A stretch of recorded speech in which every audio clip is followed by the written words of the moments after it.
നമസ്കാരം. ശ്രീകൃഷ്ണ കഥാമൃതം ഭാഗം 834 834. ഓം ഗം ഗണപതയേ നമഃ. ഓം സം സരസ്വതീ സ്വാഹ. ഓം ശ്രീ ഗുരുഭ്യോ നമഃ. ഓം ശ്രീ രംഗനാഥ ശർമ്മണേ നമഃ. നാരായണ നാരായണ നാരായണ നാരായണ നാരായണ നാരായണ നാരായണ നാരായണ നാരായണ നാരായണ നാരായണ. ഓം ശ്രീകൃഷ്ണാർപ്പണമസ്തു. ഓം ശ്രീകൃഷ്ണായ പരമാത്മനേ നമഃ. ഓം ശ്രീകൃഷ്ണായ പരബ്രഹ്മണേ നമഃ. ഇന്ന് സർഗം 87. എന്താ? ശിവവരദാനം 1, ഭാഗം 1. ശിവവരദാനം ആർക്ക്? മാർക്കാണ്ഡേയ മഹർഷിക്ക്. അപ്പോൾ നമ്മൾ ആസ് യൂഷ്വൽ 86-ാം സർഗത്തിലെ 37 ശ്ലോകങ്ങളുണ്ടായിരുന്നത്. ആ അവസാനത്തെ ശ്ലോകം 37-ാമത്തെ ശ്ലോകം പറഞ്ഞിട്ടാണ് നിർത്തിയത്. അതെന്തായിരുന്നു? ആഴിയും അരയാൽ മരവും കാൺമാനില്ല അവിടം ആശ്രമത്തിങ്കൽ ചുറ്റി ചുറ്റിയ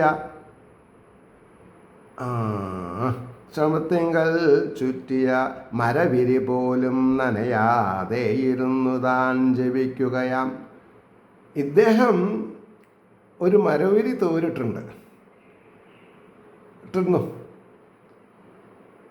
അങ്ങനെ ഇരിക്കുമ്പോഴാണ് പെട്ടെന്ന് മഴ വന്ന് പ്രളയം വന്ന് എത്രയോ കാലം അദ്ദേഹം ആ പ്രളയജലത്തിൽ അങ്ങോട്ടും ഇങ്ങോട്ടും ചലിച്ചും കൊണ്ടിരുന്ന് അവസാനം ഒരു ആൽമരം കണ്ടുവെന്നും അതിലൊരു ഇലയിലൊരു ഉണ്ണികൃഷ്ണൻ കിടക്കുന്ന കണ്ടുവെന്നും ആ കുട്ടി തൻ്റെ 2 കൈകളെ കൊണ്ട് വലതുകാരൻ്റെ പെരുവരൽ വായയിൽ വെച്ച് ഈമ്പി കളിക്കുകയാണെന്നും അതിനൊന്ന് തൊട്ടാൽ തരക്കടില്ല എന്ന് തോന്നി, തൊടാൻ പറ്റിയില്ല എന്നും. എന്നാൽ അതിൻ്റെ നാസാരന്ധ്രങ്ങളിൽ കൂടെ ഒന്നിൽ കൂടെ ഉള്ളിൽ പോയി കണ്ടത് ഈ പ്രപഞ്ചവും അതിലെ അംഗങ്ങളേനും ആണെന്നും തിരിച്ചു വന്നു എന്നും പിന്നെ നോക്കുമ്പോൾ ആൽമരവുമില്ല, കുട്ടിയില്ല, ഒന്നുമില്ല.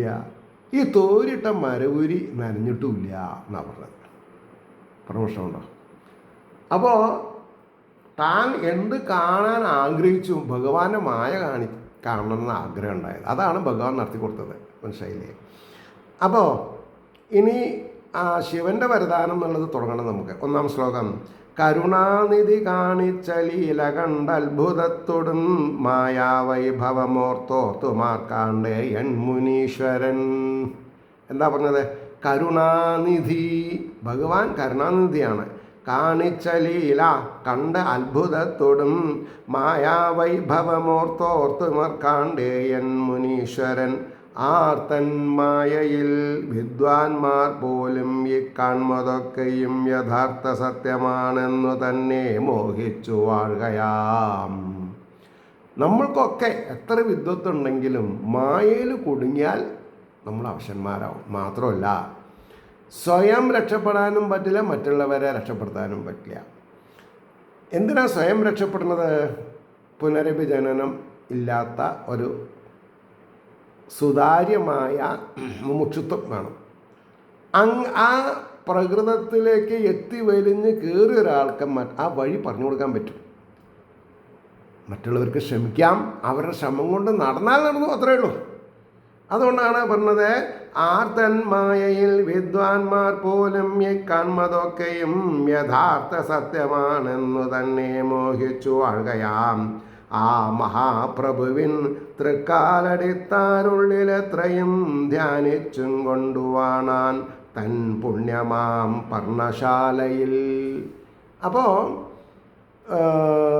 ഈ മാർക്കാണ്ഡേയ മഹർഷി തൻ്റെ പർണശാലയിൽ ആ മഹാപ്രഭുവിൻ്റെ തൃക്കാലടിത്താരുള്ളിലെത്രയും തൻ്റെ ഹൃദയപത്മത്തിൽ ആ തിരുവാതപത്മങ്ങളെ വെച്ച് ആശ്രയിച്ച് ധ്യാനിച്ചും കൊണ്ടുവാണാൻ താൻ പുണ്യമാം പർണശാലയിൽ.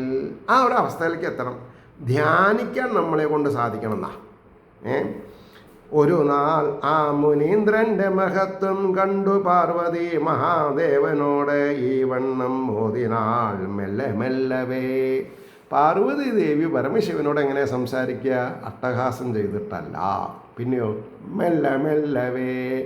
എന്ത് കണ്ട് എന്തിനെ പറ്റിയിട്ടാ? സാരി വാങ്ങണമെന്നോ അങ്ങനെ വല്ലതാണോ? അല്ല. ഈ മഹാർക്കാണ്ഡേയ മഹർഷിയുടെ ഈ ശ്രേഷ്ഠമായ അവസ്ഥ കണ്ടിട്ട് എനിക്ക് ഭക്തിയിൽ ഞാൻ ആറാടുകയാണ്. പുരാണാചാര്യൻ എന്ന പദവി കൊടുത്ത അദ്ദേഹത്തിന് ലോകരുടെ മുമ്പിൽ അഭിവന്ദിക്കപ്പെടേണ്ടവനല്ലേ എന്ന് ചോദിക്കുകയാണ് ഭഗവതി. ഒരു നാളാ മുനീന്ദ്രൻ്റെ മഹത്വം കണ്ടു പാർവതി മഹാദേവനോട് ഈ വണ്ണം മോദിനാൾ മെല്ലെ മെല്ലവേ.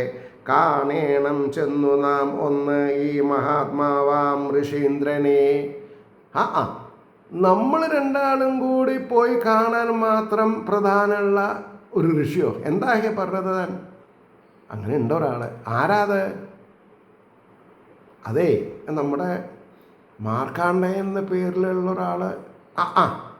എടോ, ഞാൻ ആകെ അന്തം വിട്ടിരിക്കുകയാണ്. എന്താ അന്തം? ഇങ്ങനെ ഭക്തിയിൽ ഈശ്വരഹിതം മാത്രം മനസ്സിൽ വെച്ചുകൊണ്ട് പുരാണങ്ങളും ഇതിഹാസങ്ങളും ഉപനിഷത്തുകളും വേദങ്ങളും പഠിച്ച് ഒരാളെ ഞാൻ ആദ്യമായിട്ട് കാണുക. ഞാൻ ഇപ്പം തന്നോട് പറയണമെന്ന് വിചാരിച്ചിരിക്കുകയാണ്. നമുക്കൊന്നവിടെ പോയി അയാൾക്കൊരു അവാർഡൊക്കെ കൊടുത്താൽ എന്താ കുഴപ്പമെന്ന്. അതിനാണ് ഏകാഗ്രമായ ഈശ്വരനെ മാത്രമേ ഏകാഗ്രതയോട് കൂടിയിട്ട് ചിന്തിക്കാനുള്ള കഴിവ് തരാൻ പറ്റുള്ളൂ നമുക്ക്.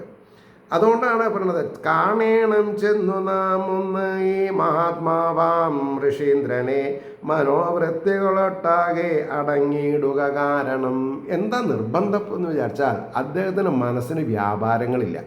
അത് വേണം ഇത് വേണമെന്നൊന്നും പറയില്ല അദ്ദേഹം. എന്നാൽ നമ്മൾക്ക് അദ്ദേഹത്തിനോട് സ്ഥാനക്കയറ്റം ഉറപ്പിച്ചിട്ട് പോന്നാൽ എന്താ കുഴപ്പം? അപ്പോൾ പറഞ്ഞു, ഭഗവന്മയനായി തന്നെ വിലസും ഭക്തവര്യനെ. അപ്പോൾ അദ്ദേഹത്തിൻ്റെ അവസ്ഥ എന്താ? ഭഗവത്മയനായി തന്നെ വിലസും ഭക്തവര്യനെ. എന്തൊരത്ഭുതമാം ഭാവം കാറ്റില്ലാത്തൊരു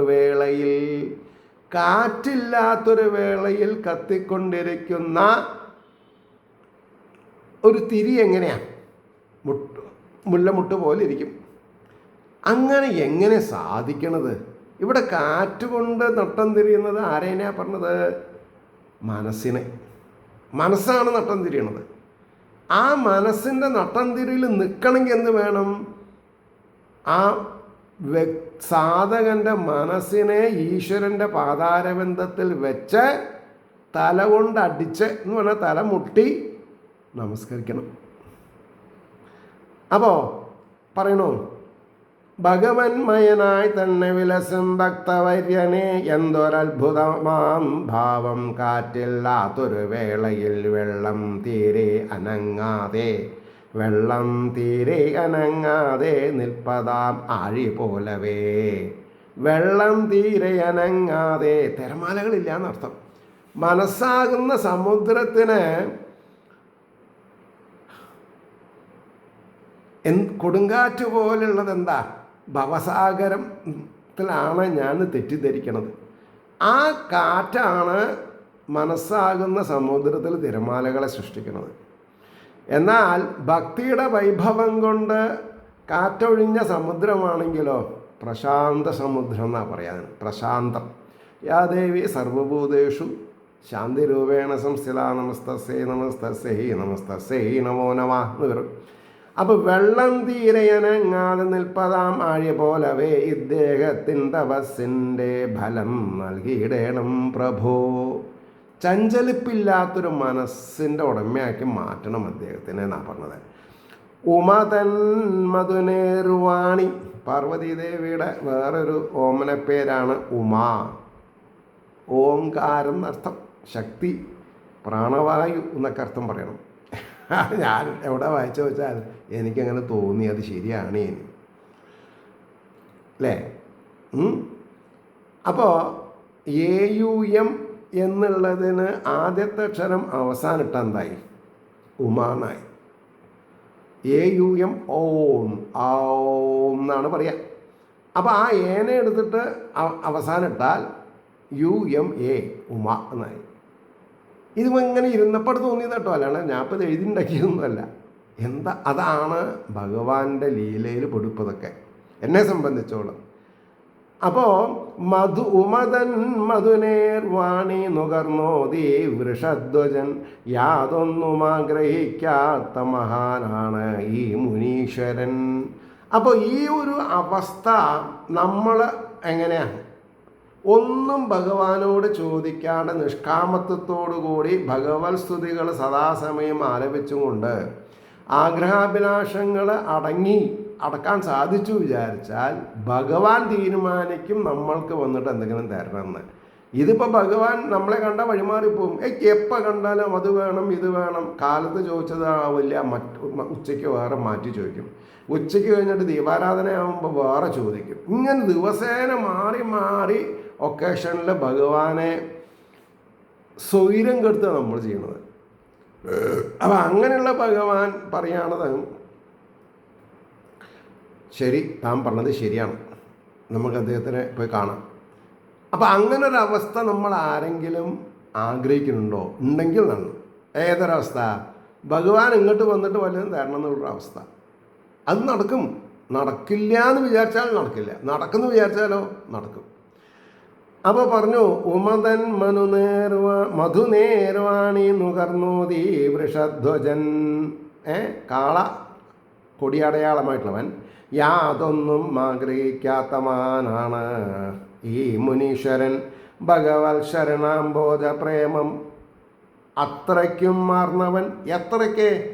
ഭഗവത് ശരണാംബോധ പ്രേമം, ഭഗവാന്റെ തിരുപാദപത്മത്തിൽ പരിപൂർണമായ പ്രേമത്തോടു കൂടി കഴിയുക എന്ന് പറഞ്ഞാൽ അത് വലിയൊരവസ്ഥയാണ്. അതുകൊണ്ടാണ് പറഞ്ഞത്, മോക്ഷം പോലും വാങ്ങുകയില്ലെന്നാൽ ഒന്നീ വിശിഷ്ടനെ.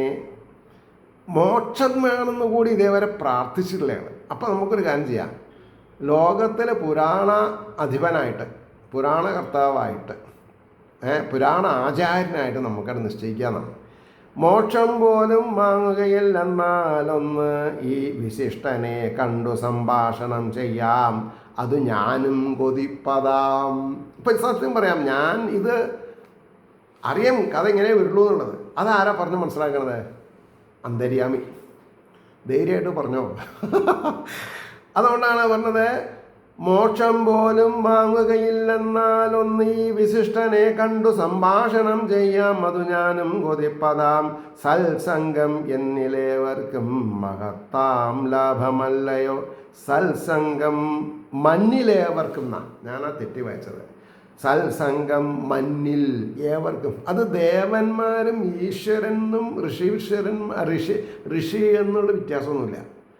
അപ്പോൾ പിന്നെ പുരാണാചാര്യനായിരിക്കുന്ന മാർക്കാണ്ഡേയ മഹർഷിക്ക് ഭഗവാനും ഭഗവതിയുമായിട്ട് ഒരു നർമ്മസല്ലാപത്തിന് ഇടവന്നാൽ അത് എത്രത്തോളം ഭക്തിഭക്തായിട്ടുള്ളതായിരിക്കും നമ്മളൊന്ന് ആലോചിച്ച് നോക്കുക, അല്ലേ? അമ്മ എന്ന വാക്കിന് പരിപൂർണ അർത്ഥം എപ്പോഴാണ് വരിക? പാർവതീദേവീനെ മനസ്സിൽ സ്മരിക്കുമ്പോഴാണ്. അച്ഛൻ, നമ്മുടെ ഒക്കെ അച്ഛൻ എന്ന് പറഞ്ഞാൽ പരമശിവൻ, ലോകപിത, ലോകമാത, അങ്ങനെ പറയാം. എനിക്കൊരു അബദ്ധം പറ്റി. എന്താ അബദ്ധം പറ്റിയത്? ഞാൻ ഈ കാവില് ആയില്യത്തിന് ഓം നമ ശിവായ ശിവായ നമോ, ഓം നമ ശിവായ ശിവായ നമോ എന്നിങ്ങനെ ചെല്ലും. അപ്പോൾ എന്നെ കുട്ടിക്കാലം മുതൽക്ക് മനസ്സിലാക്കി വന്ന ഒരു ബ്രാഹ്മണ ശ്രേഷ്ഠൻ, വരദരാജൻ അദ്ദേഹത്തിൻ്റെ പേര്. അദ്ദേഹം ചമ്പൈ ഗ്രാമത്തിലാണ് ജനനം. താരക്കാട് ഗ്രാമത്തിൽ നിന്ന് വിവാഹം കഴിച്ചത് താരക്കാടാണ്. പക്ഷെ ബേസ്ഡ് ഫ്രം എന്താണെന്ന് പറയുക അറ്റ് മദ്രാസ്. അപ്പോൾ അദ്ദേഹം ഒരു ദിവസം ഈ പിന്നെ വീഡിയോ കണ്ടു. ഉടനെ ഫോൺ ചെയ്യാണ്. എന്താ, ഒരു അഭിപ്രായ വ്യത്യാസം അറിയിക്കാനാണ് വിളിക്കുന്നത്. ഓ കേൾക്കട്ടെ. ഓം നമ ശിവായ. ശരി, നന്നായി. പിന്നെയും ശിവായ നമോ എന്നല്ല വേണ്ടത്, ഓം ശിവായൈ നമ. അപ്പം എന്തായി? ലോകപിതാവായിരിക്കുന്ന ഭഗവാന് നമസ്കാരം. പിന്നെയോ ലോകമാതാവായിരിക്കുന്ന അംബികയ്ക്ക്, പാർവതീ ദേവിക്ക്, ഉമ്മയ്ക്ക് നമസ്കാരം. അതാണ് ഓം നമ ശിവായ ശിവായൈ നമ. അപ്പോൾ ശ്രീമതി ആൻഡ് ശ്രീ എന്ന് പറഞ്ഞതിന് പകരം ശ്രീ ആൻഡ് ശ്രീമതി ആക്കിയെന്ന് മാത്രം. എനിക്കുണ്ടായൊരു സന്തോഷാധിക്യം. കാരണം നമ്മൾക്ക് 10-73 വയസ്സ് കഴിഞ്ഞു. ചിലവരൊക്കെ ഞാൻ പറഞ്ഞ തെറ്റാണെങ്കിലും അത് പറയാനൊരു താല്പര്യക്കുറവുണ്ടാവും. ഇദ്ദേഹത്തിന് എന്നെ ശിക്ഷിക്കാനുള്ള കഴിവുണ്ട്, അത്രയും വലിയ ആളാണ്. മാത്രമല്ല പ്രായം കൊണ്ടും എൻ്റെ അച്ഛനും കൂടി ആരാധ്യനായിട്ടുള്ളൊരു ബ്രാഹ്മണ കുമാരനായിരുന്നു അന്നത്തെ. ഇപ്പം അദ്ദേഹം സീനിയർ സിറ്റിസണാണ്. അപ്പം എന്താ പറഞ്ഞു വരുന്നത്, നമ്മൾക്ക് നന്നാവാനൊരു സമയം വരുമ്പോൾ എവിടുന്നെങ്കിലും ഉപകാരസ്മരണകൾ കയറി വരാതിരിക്കില്ല. അതാണ് അതിൻ്റെ സത്യം. അപ്പോൾ ആ വരദരാജൻ സ്വാമിക്ക് ഒരു നമസ്കാരം ചെയ്യാമല്ലോ നമുക്ക് മാനസികമായിട്ട്.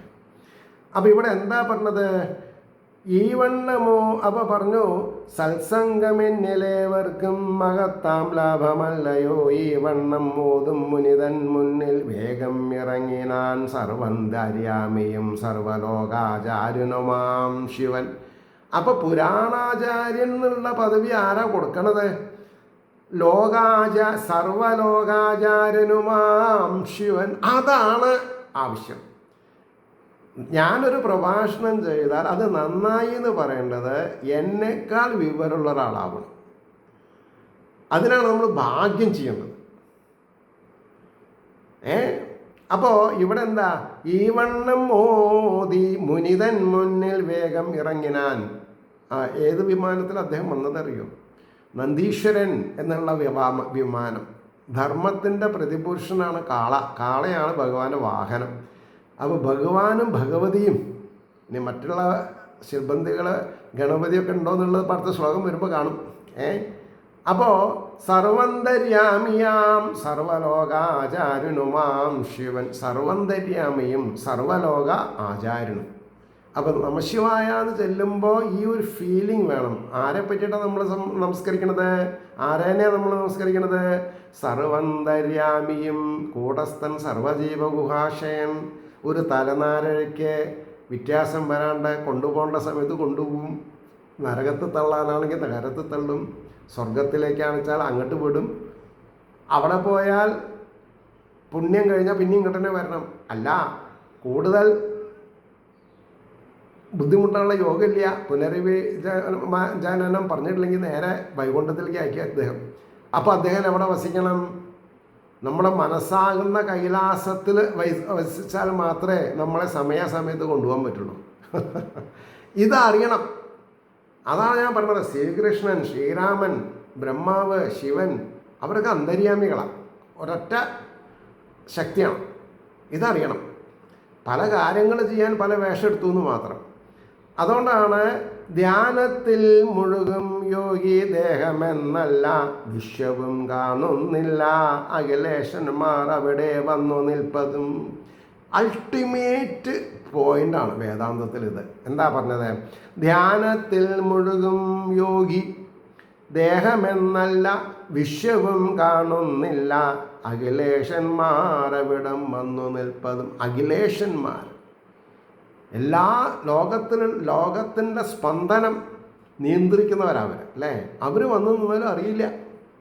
അപ്പോഴോ ഭഗവാൻ ആവിധം തൃക്കൺ പാർത്തുതൻ യോഗമായയാൽ കടന്നാൻ മുനിതനുള്ളിൽ പഴുതിൽ കാറ്റ് പോലവേ. ശിവശിവ എന്ന് എഴുതിയിട്ടുണ്ട് അവിടെ. നമ്മുടെ മനസ്സിലൊരു പഴുത് കണ്ടുപിടിച്ചിട്ട് കാറ്റ് കിടക്കണ കൂട്ടത്തിൽ ഭഗവാൻ നമ്മുടെ ഉള്ളിൽ കടന്നു എന്നാണ്. അതായത് ഇവിടെ എന്താ പറയുക, മാർക്കാണ്ഡേയ മഹർഷിയുടെ മനസ്സ് കടന്നു എന്നാണ്. അവിടെ തേജോപുഞ്ചാണ്. ഏതാ തേജോപുഞ്ചം? ബാലാഗ്രഹ ശതവാഗസ്യ വിസ്തരസ്യ ഏകോ ജീവ. അതിനെ എന്ത് പേര് വിളിച്ചാലും കുഴപ്പമില്ല. അപ്പോൾ ഭഗവാൻ കടന്നാൻ മുനിതനുള്ളിൽ പഴുതിൽ കാറ്റുപോലവേ പുകഴും ചെഞ്ചിടക്കെട്ടും. പുകഴും പേര് കേട്ട ഭഗവാന്റെ ജട ഭാരം ഒരു കിരീടം പോലെ ഇങ്ങനെ കെട്ടി വെച്ചതാണ്. ചെഞ്ചിടക്കെട്ടും പുലിത്തോലുടയാടയും പൂണ്ടു വാൾ വില്ല് ഗഡ്വാംഗം അക്ഷമാല കടന്തുടി തുടർന്നവതരിച്ചിടും 10 തൃക്കൈകൾ മാലയും. അപ്പോൾ പിന്നെ മാർക്കാണ്ഡേയ മഹർഷിക്ക് ശിവൻ ദർശനം കൊടുത്തത് എങ്ങനെയാണ്? 10 കൈകളെ കൊണ്ടാണ്. 10 കൈകളെ കൊണ്ട്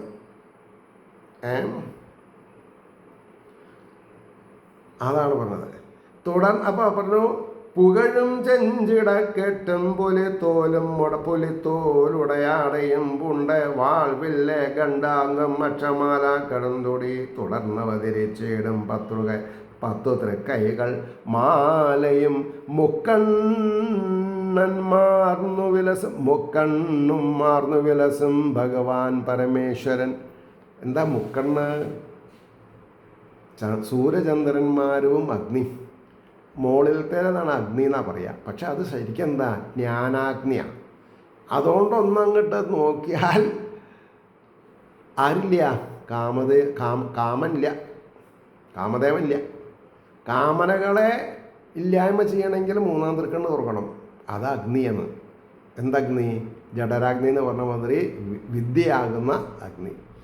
അപ്പോൾ പെട്ടെന്ന് പൂവിൽ മിന്നിക്കണം അത്ഭുതപ്പെട്ടു മാമണി. പെട്ടെന്ന് പൂവിൽ അത്ഭുതപ്പെട്ടു കണ്ടതത്ഭുതപ്പെട്ടു എന്നാവണം. കണ്ടതത്ഭുതപ്പെട്ടു മാമുനി. കൺമിഴിച്ചിടവേ കണ്ടാൻ അഖിലാണ്ടൈക നായകൻ. അഖിലത്തിനും ഏകമായിരിക്കുന്ന നായകൻ പരമശിവൻ എന്നർത്ഥം. പെട്ടെന്ന് പൂവിൽ കണ്ടത്ഭുതപ്പെട്ടു. അവിടെ മിന്നിക്കണം എന്നല്ല, മിന്നിക്കണ്ടെന്ന് തന്നെ വേണം. മിന്നിക്കണ്ട. ഈ കഴിവ് എൻ്റെ ഗുരുനാഥൻ എന്നതാണ്. എടാ വായിച്ച അർത്ഥം കിട്ടിയിട്ടില്ലെങ്കിൽ അർത്ഥം ഉണ്ടാക്കണതാണ്. ആ വാക്കുകൾ ഏതാ അർത്ഥമില്ലാത്ത വെച്ചാൽ അതിനാണ് മാറ്റുന്നത്. അപ്പോൾ പെട്ടെന്ന് ഉൾപ്പൂവിൽ കണ്ടത്ഭുതപ്പെട്ടു മാമുനി. കൺമിഴിച്ചിടവേ കണ്ടാൻ അഖിലാണ്ടേക നായകൻ. ശ്രീ പാർവതീദേവിയോടും പല ഭൂതഗണത്തോടും. ഞാനതാ പറഞ്ഞത്. പിന്നെ ആർക്കും ഒപ്പം ഉണ്ടാവുക അറിയില്ല. സർവാഭീഷ്ടപ്രദൻ മന്ദസ്മിതവും തൂകി നിൽപ്പതായി. പരമശിവൻ 10 കൈകളോടുകൂടി പാർവതീദേവിയോടും ഭൂതഗണങ്ങളെ കൊണ്ടും ആവൃതനായിട്ട് നിൽക്കണം, അനുഗ്രഹിക്കാനായിട്ട്. ശ്രീ പാർവതീദേവിയോടും പല ഭൂതഗണത്തോടും സർവാഭീഷ്ടപ്രദൻ മന്ദസ്മിതവും തൂകി നിൽപ്പതായി. ശിവനാമങ്ങൾ കീർത്തിച്ചും കൊണ്ടു കണ്ണീർ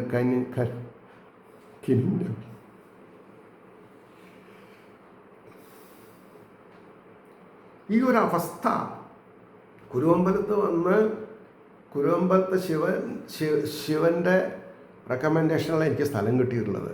ഞാൻ കഥ എല്ലാവരോടും പറഞ്ഞിട്ടുണ്ട്. ചിലവരെന്നോട് ചോദിക്കും, താൻ എന്താ ദിവസേന അമ്പലത്തിൽ പോകാത്തത്? എനിക്ക് പോകേണ്ട ആവശ്യമില്ല. കാരണം എനിക്ക് ഭക്തിയുടെ മാധ്യമത്തിൽ ശിവ എന്ന് പറയുമ്പോഴേക്കും കൃഷ്ണ എന്ന് പറയുമ്പോഴേക്കും ഞാൻ അനുഭവിക്കേണ്ട അവസ്ഥ ഞാൻ അനുഭവിക്കാം. അതിലും മീതെ എനിക്കൊരു അവാർഡ് വേണ്ട. അതാ പറഞ്ഞത്. എനിക്ക് ജീവിതത്തിൽ ഒരു പദവിയും വേണ്ട.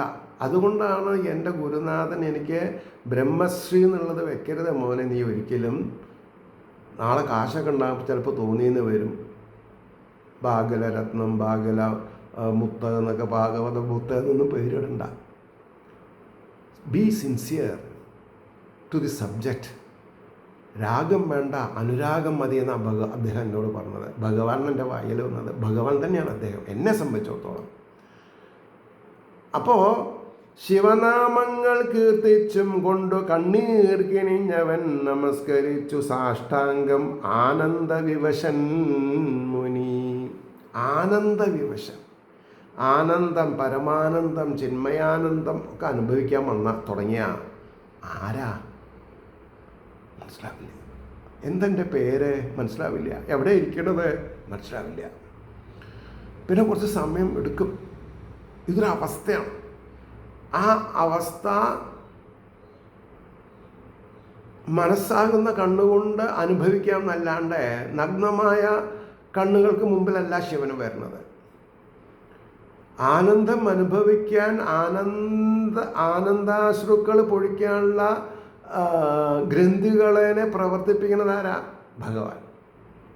അപ്പോൾ കണ്ണടയൊക്കെ തുടയ്ക്കേണ്ടി വരും. ആവി, ചൂടുണ്ട് കണ്ണ്.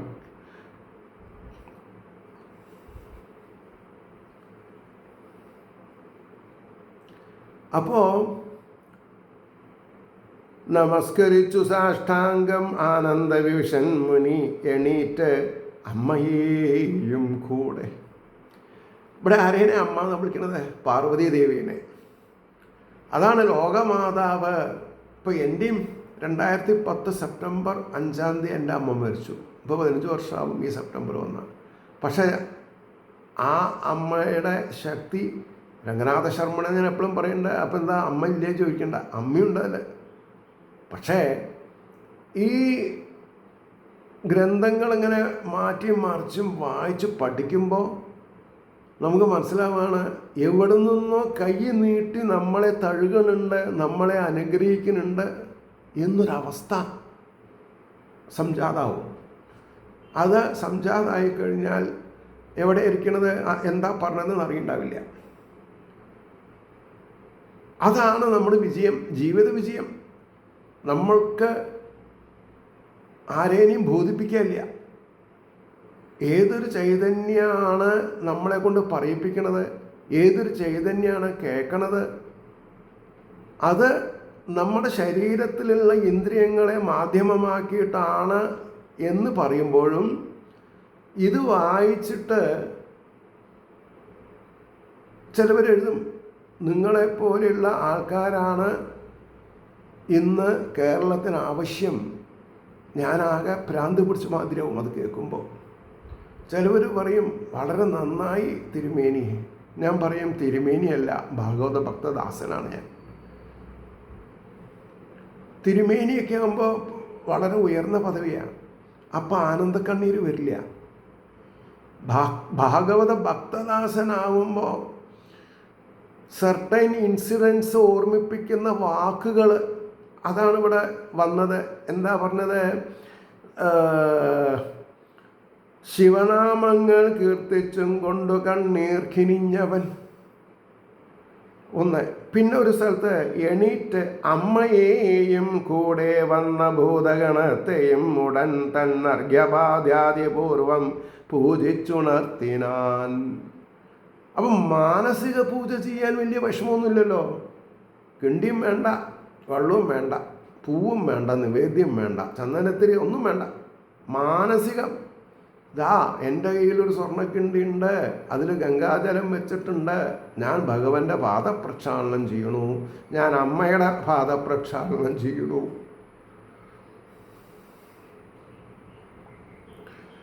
ഉടൻ തൻ അർഘ്യപാദാദിപൂർവം പൂജിച്ചുണർത്തിനാൻ. പൂർണ്ണകാമനും ആത്മാരാമനും അവിടേക്കു ഞാൻ. പൂർണ്ണകാമനും ആത്മാരാമനും അവിടേക്കു ഞാൻ. സപര്യന്തു ചെയ്യണ്ടു വിശ്വനിർവൃതി ഹേതു നീ. ഭഗവാൻ പറയാണ്, ഞാൻ നിങ്ങൾക്ക് എന്താ ചെയ്യേണ്ടത്, തനിക്ക് എന്താ ചെയ്യേണ്ടത്, താൻ ആരാ? വിശ്വനിർവൃതി ഹേതു നീ. വിശ്വനിർവൃതി, വിശ്വത്തിലുള്ള ആൾക്കാർക്ക് നിർവൃതി ലഭിക്കാവുന്ന പുരാണങ്ങളുടെ ആചാര്യനായിട്ട് ഞാൻ തന്നെ വാഴിക്കാൻ പോകണമെന്നാണ് പറയാൻ പോണത്.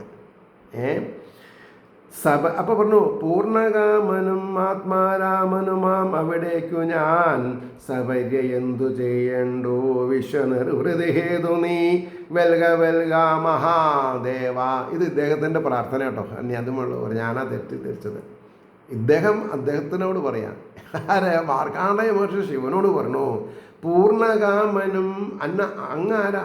കാമനകളില്ലാത്തവനാ. പൂർണ്ണകാമനും ആത്മാരാമനും സദാസമയത്തും ആത്മയോഗത്തിൽ ഇരിക്കുകയാണ്, ആത്മരാമനാണ്, ആത്മാവിൽ രമിക്കുകയാണ്. അതാണ് പാർവതി ദേവി ഒരു ദിവസം ചോദിച്ചത്, ആരാണ്, ഏത് കഥാനായകനാണ് അങ്ങ് ആരാധിക്കണത്? ആരുമല്ലോ, മഹാവിഷ്ണു, ശ്രീമൻ നാരായണൻ. കേട്ടിട്ടുണ്ടോ? പാലാഴിയിൽ പള്ളി കൊള്ളുന്ന ശ്രീമൻ നാരായണൻ.